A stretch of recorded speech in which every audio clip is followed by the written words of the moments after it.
So, I'm going to be honest. The quote unquote WNBA fans, WNBA media, whatever you want to call, I'm going to put this out there right now, is that it's not that they hate Caitlin Clark. They will not stop until they ruin Caitlin Clark's life. And I mean that.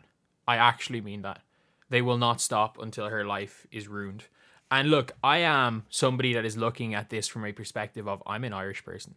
I don't know what the hell is going on in America. Like, I don't. And I don't, like, as much as people want to call me out for this, I don't care. There's enough shit going on in Ireland. I don't care. Like,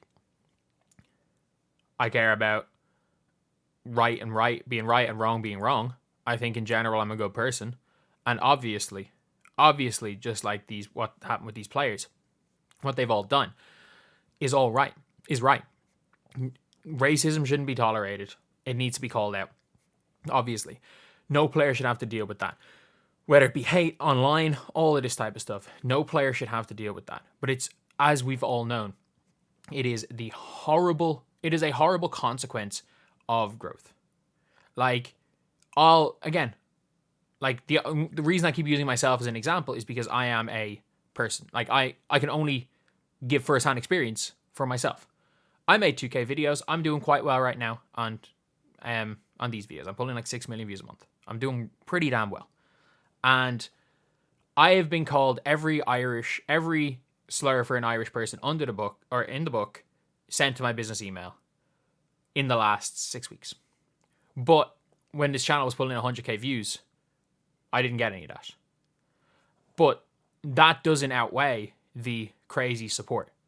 I have a freaking Reddit thread where someone basically tried to make it a hate thread about me with hundreds of comments. But at the same time, there are people in that comment that are supporting me, but it doesn't, like, the little bit of hate doesn't outweigh the support. And obviously, no one should have to deal with that. But it's the unfortunate truth.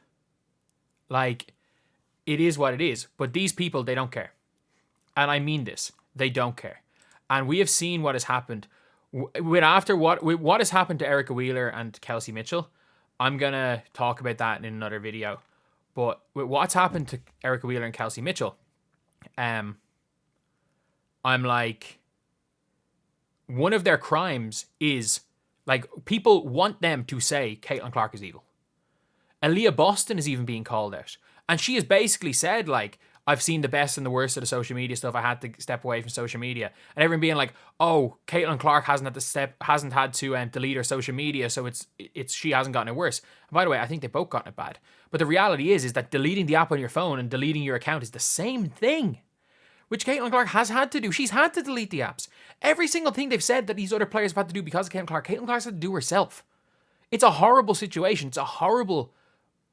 It can be a horrible way to be.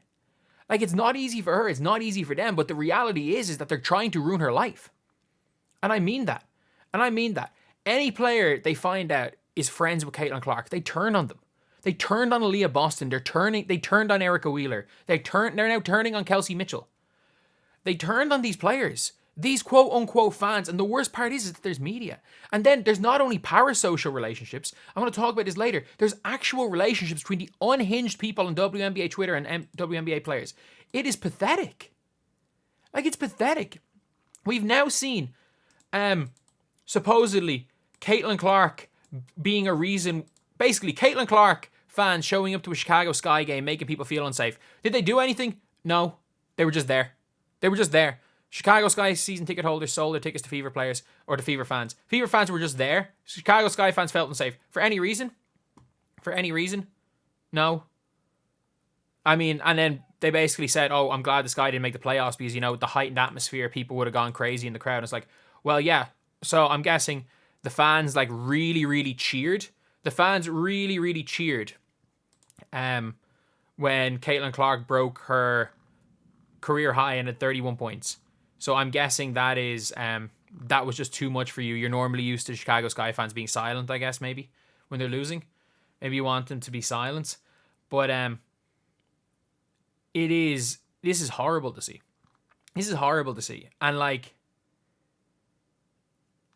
we had literally every single player be basically asked to call out, be basically, they were trying to trip them up and make them call out their own fans.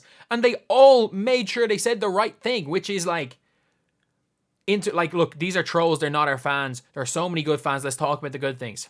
When Stephanie White says it, everyone applauds it. When the Fever players say it, they're like Erica Wheeler's been called every racist insult under the sun by Caitlin Clark haters. By people of her own race, she's been called every racist insult that you can imagine that can be called from one person of the same race to the other. Like, they're trying to make sure anyone that's friends with Caitlin Clark gets so much abuse that they no longer associate with Caitlin Clark. They're trying to make sure that anyone that is in her vicinity gets abuse. Like, we are hearing people in spaces saying that WNBA players need to file police reports on Caitlin Clark. And by the way, this is not just a random unhinged fan. This is a person who has been, I don't know, seemingly buddy right now with freaking Aja Wilson. I hope it's not true. I really hope it's not true. But this person says that these WNBA players need to come together and file a police report against Caitlin Clark and get her locked up for allowing this stuff to happen. There's nobody that's gotten more abuse than Caitlin Clark. And I mean that because she has the internet trolls, then she has the actual people like spurring on internet trolls. And I'll say this right now, is that, yeah, there are people that get abused by the crazy people for Caitlin Clark. Most of the time what happens is someone gets themselves in the news with something with Caitlin Clark, whether it be the I hit, DJNA's tweets, or every now and again when Angel Reese puts her look at me, let's talk about 2 years ago tweet up. And look, Angel Reese did not deserve any of that stuff. She didn't. She absolutely didn't. But like, every single time she posts a tweet talking about the 2 years ago, the only thing that's going to happen is it's going to get worse, and she knows that. And like, look, I don't dislike Angel Reese. I think she's had to deal with so much crap that nobody has ever had to deal with.